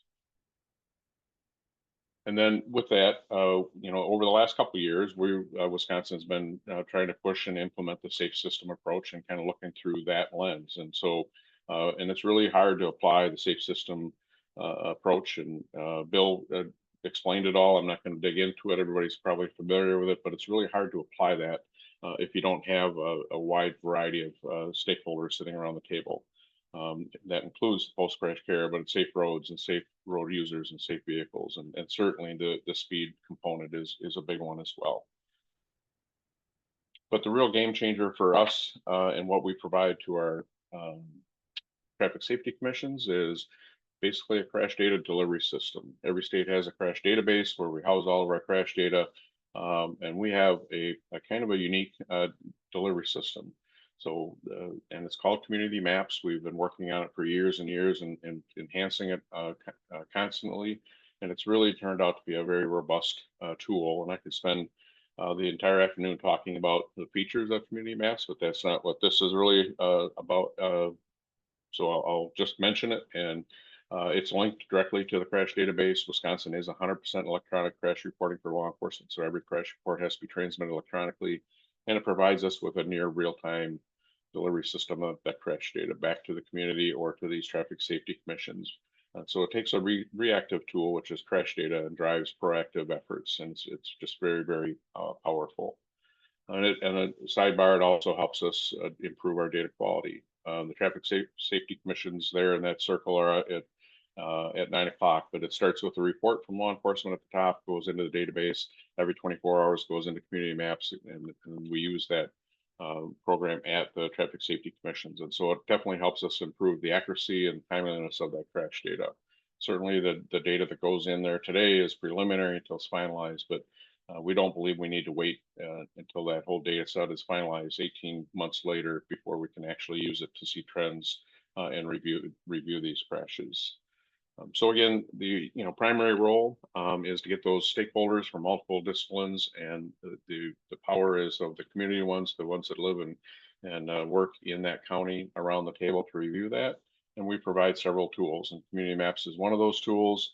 And then within our guidelines, we also provide an outline This one is for law enforcement, so that law enforcement can use this to prepare their, usually like a slide deck, to present to the Traffic Safety Commission, and just pull out of that crash report that we're very used to looking at, but a lot of our stakeholders are not, and just pull out the pertinent information that's really going to facilitate an in-depth review of that crash and how it happened, why it happened, and what do we do about it in the future. And so I'm not going to go through the entire outline, but it just guides law enforcement what to pull out of the crash report and then what to present to the Traffic Safety Commission at that meeting. And then more importantly is this discussion guide that we provide. And it's a resource in our guidelines, and many of the traffic safety commissions, it's just ingrained because they've used a long time, so they don't necessarily have to hand it out. But it's a series of questions. They actually came from our public health child death review teams, our counterparts there, and just a way to look a little bit deeper into crashes. Law enforcement does a fantastic job of investigating crashes and capturing all the data needed in the crash form, but there's a lot of times there's other ancillary information outside of that crash form that pertain to this crash review. So, number one, we get the infrastructure and engineering issues out of the way right away. Is there anything there that contributed to this crash? And oftentimes there are, and oftentimes there's something we can do about that really quickly to prevent that crash from reoccurring in the future. For a lot of good reasons, our engineering counterparts have to wait for 3 to 5 years worth of data, for example, to redesign an intersection, mainly because of limited funding and stuff like that. A traffic safety commission in their county or in their community don't necessarily have to wait for 3 years worth of data to know that we have an issue. Maybe we have a lot of near misses there, and now we've had a handful of crashes there, a couple of crashes there, and let's go fix this before it becomes a bigger problem. And that's what number two is. You have all these stakeholders that are from that community around the table. Do they know of other property damage crashes there, or near misses, or traffic complaints, or is it a citation hotspot, for example, that all can contribute to digging into that crash location. Nearby businesses, recreation facilities. This often comes up when we're dealing with pedestrian crashes. Not just the dynamics of that pedestrian crash, but why is that pedestrian there? And is there a modified way to change that behavior and mitigate that pedestrian crash? And then 4 and 5, I think, are very, very important. And just an open-ended question: what does the group believe there are the main factors that contributed to the crash? And certainly that's captured by law enforcement on the crash form, but sometimes there's other opinions there. There's other underlying causes to the crash. But then number 5, it's not, what caused the crash is not always what caused or contributed to the death or serious injury. And again, so that's a very good discussion item. And then, it gets down to, are these factors modifiable? And then who would it go to? And so the Traffic Safety Commission in Wisconsin, each one of those county traffic safety commissions is an advisory body only. They're not, they don't have any authority to do anything per se, or any authority to allocate money or anything like that. They're just an advisory body, but because of the depth and the variety of stakeholders that are there, they usually their recommendations carry quite a bit of weight towards a county highway committee or DOT, on things that need to be done or changed. And then 8 is the grassroots safety initiatives that a lot of times a traffic safety commission or community members, nonprofits, whatever, that are sitting around the table decide they want to do something about that crash and try to mitigate the crash from happening in the future and or reduce the severity of it. So the guidelines just kind of facilitate a holistic review and discussion of the crash that is a lot more in depth than if you were just looking at the actual crash report itself. So just kind of an illustration of how we would use it. This is just a snapshot of the fatal crashes for a period of time in Milwaukee. Each county in community maps, we can zoom into a county, we can zoom into a city, we can zoom into just a jurisdiction. It doesn't matter if it's, you pull out fatal crashes, serious injury crashes, all crashes. There's all kinds of things we can do with community maps. If you click on one of those dots, a box comes up, and on the left there gives you kind of the basics of the crash. If you're a credentialed user, it is public facing, but if you're a credentialed user, you can click on the hyperlink at the top, and that takes you to the actual law enforcement crash report. But otherwise, it just gives you the basics and then the synopsis on the right is what we provide to a traffic safety commission, what type of crash it was, what kind of contributing weather factors were there. And in this particular crash, then the other feature of community maps is we can take the stakeholders sitting around the table right to the scene of the crash. Via community maps is Google based, and so we switch to Google Earth and zoom right into what was the driver of the car seeing before the crash, at the crash location, a satellite view, and that really does help generate discussions on infrastructure and or behavior type concerns. And actually, decades ago, when it was in the Traffic Safety Commission guidelines from 25 years ago, traffic safety commissions would actually do field trips. This was a pretty sensitive crash that we investigated last year and reviewed it because it was a 2.5-year-old child that ran out from behind some trees and got run over by a car. So they would take their TSC members and they would go there and look at it. Now with technology and community maps, we can look at the crash through Google Earth, take ourselves right there and look at the scene and have all the other data available as well.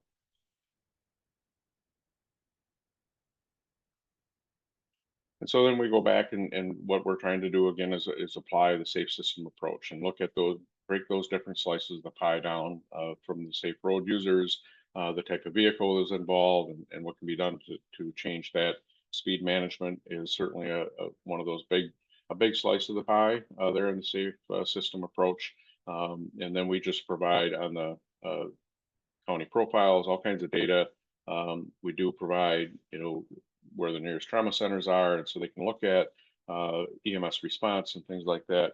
And one of the other tools is somehow missing a slide here on this version, but is predictive analytics. And predictive analytics is just another function of our community maps, and it creates a heat map, which anybody in law enforcement is quite familiar with those. Takes the historical crash data, you set the parameters of it, what you're looking for, and analyzes those crashes and predicts hotspots of where those crashes will reoccur should nothing be done to change it. We now have that predictive analytics tool. It's very robust, and it's not just for law enforcement. And so under the umbrella of post-crash care, I share this with our EMS providers, especially in some of our counties that are pretty unique and where response time is challenging. They can use predictive analytics, for example, on a busy holiday weekend or other special events, use predictive analytics and kind of predict where those crashes are going to occur and pre-stage resources closer to those hotspots, which then reduces that response time and it increases that golden hour survivability. So with those tools and a whole bunch of other stuff that Community Maps does for us, and then through our traffic safety commissions across the state, our vision in Wisconsin is zero. There's a lot of different versions of that around the country, but it's certainly something that we can collaborate on and work towards. And we think that we're making a lot of good progress with our traffic safety commissions. On the bottom there of my slide, communitymaps.wi.gov. Community Maps is public facing. There's just a portion of it that is credential protected, so you have to have a username and password to get into the crash reports and that level of detail. But otherwise, like the guidelines that I've showed, the discussion guideline for our crash review team process is all there, public facing. And anybody from outside of Wisconsin is welcome to look at that, use it if you want, and certainly can send me any requests on email if you want to learn more about Community Maps or what we do with that. I'll turn it back to Jamie. Perfect. Thank you so much. And again, we've come to the end of our webinar. So if you have any final questions for Randy or any of our other presenters, please go ahead and put those in the Q&A pod at this time, and we're going to go through them. So Randy, one question that came in for you is, how many counties do you have? How many crashes per year do they review? And have you seen a reduction in fatal crashes or other metrics such as projects implemented as a result of these reviews? So we have 72 counties in Wisconsin. I will say that only 71 of them have an active traffic safety commission because one of our counties is almost exclusively a tribal area, and so they have a different form of that traffic safety commission. We average somewhere between 570 and 600 fatal crashes a year. Like, every single one of those is reviewed at the Traffic Safety Commission.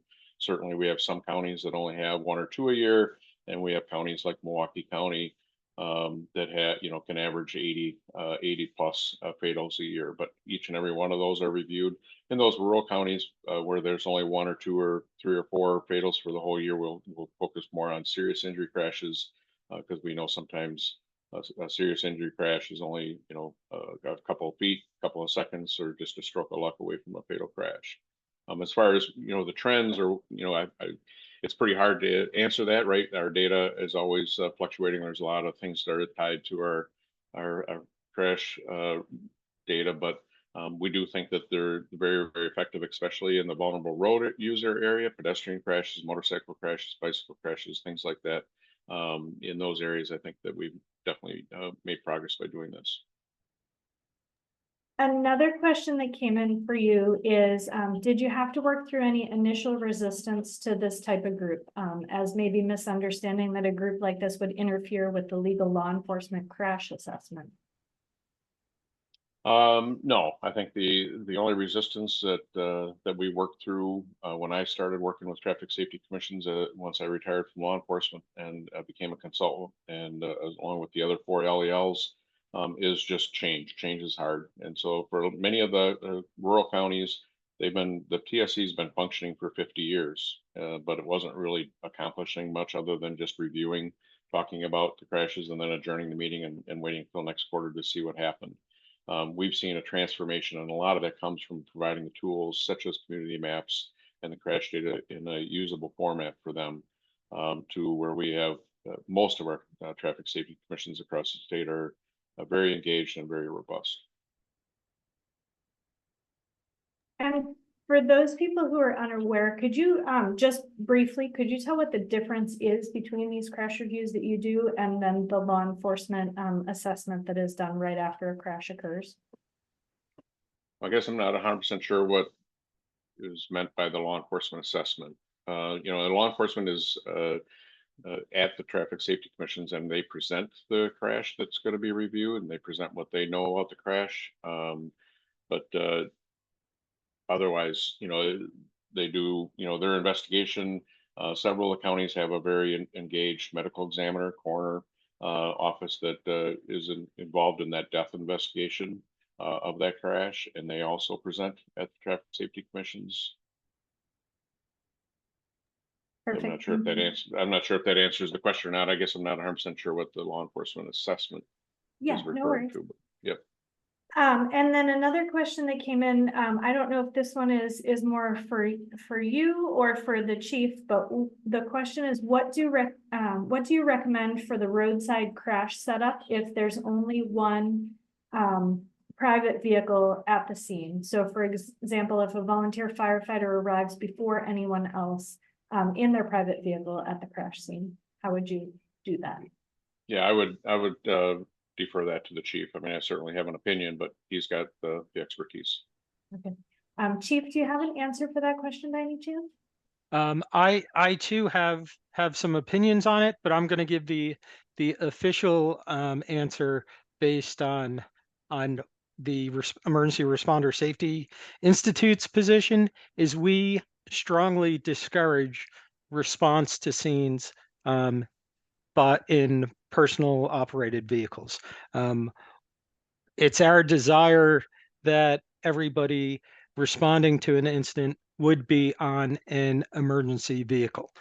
With that being said, as my official answer, the responder that arrives on scene is going to need to make a decision based on their experience, knowledge, and training, and the incident scene itself. If you're gonna choose to take action, you need to position your vehicle in a way that it's gonna protect whatever action you decide to take. Perfect, thank you. And then we have one final question, and this is for anyone on the panel who would like to answer it. And that is, how are you preparing for potential funding cuts to medical services that may occur?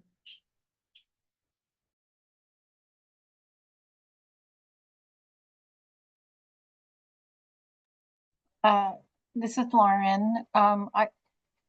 So the Maine EMS has its own funding sources, and the Highway Safety Office generally only funds specific traffic records related type of projects or other projects. So, you know, while we would need to prepare to not be able to fund some of the projects that are on the table with the traffic records, I don't think our funding or lack of funding or decreased funding would jeopardize the EMS office, if that makes sense.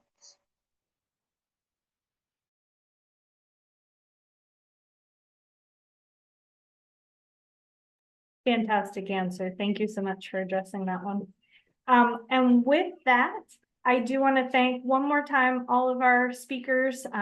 We had Bill Sullivan, Lauren Stewart, Chief Gonzalez, and Randy Wiesinger. We really appreciate you sharing your expertise today with everyone. You guys are doing fantastic things that are groundbreaking, and I hope that everyone who is out there listening today can take back this information and really put it into place in their own agencies, states, and counties. So thank you one more time for presenting today. Thank you. Bye, everyone.